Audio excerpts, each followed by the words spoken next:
BTS, or Bangtan Sonyeongdang, also referred to alternately as the Bangtan Boys, Beyond the Scene, or the Bulletproof Boy Scouts, are a 7-member South Korean boy band formed in 2013 comprised of vocalists Jinmin, V, Jungkook, rappers Suga, J-Hope, and leader RM, ranked as the second best-selling musical artist worldwide as of 2018 and the top-selling artist of all time in their native South Korea. The group's sound has evolved over the years from a primarily hip-hop influenced presentation to a broader mix of genres and styles. Noted in particular for their fusion of the traditional clean-cut, playful K-pop aesthetic with lyrics and stagecraft that explore topical and socio-political issues from the perspective of the nation's youth culture, the passionate devotion of their fans, collectively referred to as Adorable Representative MC for Youth, or ARMY, has drawn comparison to no less than the Beatles. These are facts that we at the game OverThinker are definitely independently aware of, and absolutely did not just look up online right before starting this episode, because just so much as mentioning BTS on the internet is a guaranteed viewership draw.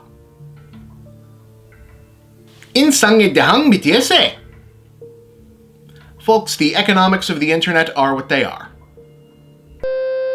Anyway, they're getting a video game made about themselves. How about that? Announced last year, the game from South Korean developer Netmarble, BTS World, will be a cinematic mobile title that places players in the role of the band's manager, and is expected to be quite successful, as literally everything BTS puts their name on tends to be quite successful. Of course, it's not surprising that the band would venture quickly into the gaming realm, being that most of them are in fact gamers themselves. Devotees of League of Legends, StarCraft 2, and the professional esports scene, along with Overwatch. That, again, places them firmly within the cultural mainstream of their native South Korea overall. These days, one of the gaming meccas of East Asia, where a fervent love of games from all over the world, akin to that seen in Japan, combines with a thriving youth culture like that of neighboring China to form conditions that have made Korea a burgeoning game dev hotspot and the reigning international powerhouse in the world of competitive gaming. But while it's true that BTS will hardly be the first celebrities to lend their likenesses to an official game, the mobile scene in particular has proven fertile ground already to everyone from Kim Kardashian to Nicki Minaj to Britney Spears to Gordon Ramsay and even Jason Statham. No, really. Bands and musicians have particular seem to have always proven a natural draw for the game's medium. It's not exactly clear why, maybe something to do with the shared bar and billiard parlor home turf of arcade cabinets and jukeboxes, or the general association with sound and light, flash and flare, or maybe it's just because top-tier movie stars generally tend to maintain a certain level of respectability in their commercial endorsements and name licensing, whereas rock stars, not so much, no. In fact, if BTS World turns out to be really bad, it'll be in some pretty good historic company with some of the electronic curiosities other acts have given their names and likenesses to over the years. Sure, we all remember that wave of actual big-name bands that cashed in on the Guitar Hero and Rock Band rhythm gaming craze, the Beatles, Green Day, Metallica, Aerosmith, Van Halen, but that's strictly the cream of the crop, and just about every major act has had their name on a pinball machine or two at one point or another, sure, but the history of this gets even more out there. Did you know Journey had 2 arcade cabinets back to back, one about instrument collecting and one about dodging groupies on your way out of a show? Motley Crue and Kiss both did video pinball games, neither of which was very good. You're shocked, I can tell. Kiss had an FPS because if there's a product, Gene Simmons will sell you a Kiss version of it. The Spice Girls, of course, got a game to go along with Spice World movie on PlayStation. Iron Maiden embedded a shoot-'em-up about their mascot Eddie into one of their album compilations. Something similar also happened for the Queen stage show tie-in, The Eye. Hell, did you know that Devo, the Thompson Twins, and Frankie Goes to Hollywood all had games? No, for real. There's a Frankie Goes to Hollywood video game on Spectrum and Commodore 64, and it's weirdly elaborate. Oh, and of course the Sega console early adopters likely remember the game adaptation of Michael Yeah, right.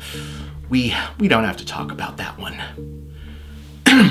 Now, most of those, of course, were relatively small-scale cash-ins, but sometimes this weird subgenre got pretty damn elaborate. When Virgin Interactive decided not to publish Paradox Development's ultra-violent, sexually charged 4-way fighting game Thrill Kill in 1998, its unique 4-way engine was retooled into a tie-in for the partly martial arts-inspired hip-hop group the Wu-Tang Clan as Wu-Tang Shaolin Style. More successful both in reception and execution was EA's Def Jam trilogy Vendetta, Fight for New York, and Icon, which combined a complex mix of wrestling, 3D fighter, and destructible environment gameplay with the novelty of real-life Def Jam recording artists as selectable characters. By that same token, rapper 50 Cent headlined 2 games as himself, a middling GTA clone called Bulletproof, and the more self-aware, substantially better received Blood on the Sand, where he and members of G-Unit battled terrorists in an unnamed Middle Eastern country in order to retrieve a stolen diamond-encrusted skull. No, really, that was a real game. And of course, one would be remiss not to mention Revolution X, a fixed-shooter arcade hit wherein players take up heavy arms against a fascist dictatorship inspired by the revolutionary anthems of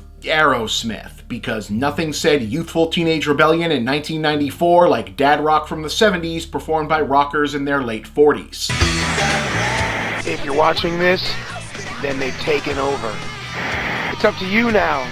So, yes, the musician video game is a proud-ish tradition. Will BTS find similar success? Similar infamy? Whatever becomes of the endeavor, one thing is for certain. We've probably said BTS enough times for the algorithm to catch it at this point, so gomawo annyeong! Remember, music is the weapon.